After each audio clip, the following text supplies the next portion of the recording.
So three-tier architecture. To understand this term, like I will give you two scenarios. So the first scenario comes in like assume like you are in your office and you have two computer systems.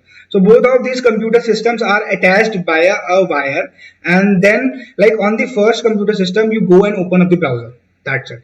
On the second computer you open it and install LAMP. So installing LAMP is not tough. Like you can open up the terminal and you have to like copy paste few lines from Google. You can Google it out and like copy paste, so it will get installed in two commands. So after you install it, you have to place your product in the folder structure. So again, we will not be discussing how to place the product. Imagine and assume that you have already placed the product on your system, and then like from the first machine on the browser, you hit up the IP of this machine. So we have already discussed that HTTP is always on port 80 by default. So the browser will send this request by default to port 80, and it will reach the server and you will be able to log in. You will be able to open the page, then you will be able to log in. Now the second scenario comes like you have three computer systems in your office. So in first computer system you open up the browser. In second computer system you install only Apache and PHP. So you do not install the complete suite of LAMP. You just install Apache and PHP. And on the third system, so you can like feel it this way, like this is the first system and that is the third system, right? On the third system you just install MySQL.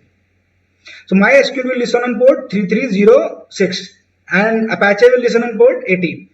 So now you have bifurcated this software. And why do we bifurcate these softwares? To have better performance.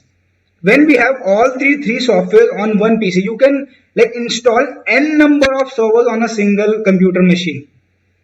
The only thing is they all should listen on a different port. Otherwise, this will create an anomaly, right? If two servers are listening on the same port and the request comes, how will the request know to which process it has to go?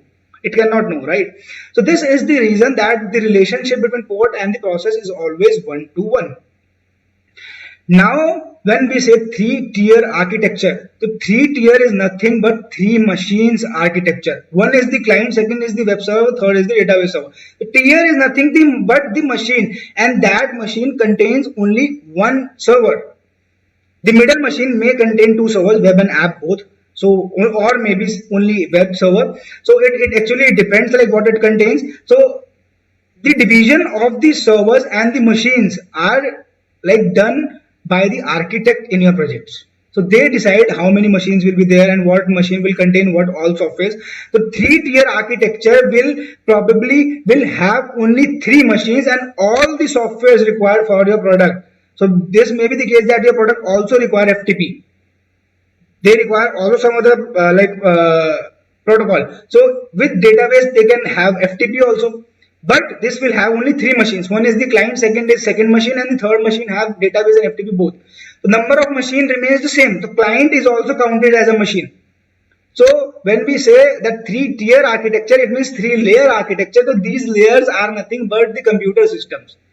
Five-tier architecture means five computer systems. So obviously in this tutorials we will even have a short understanding of HDFS.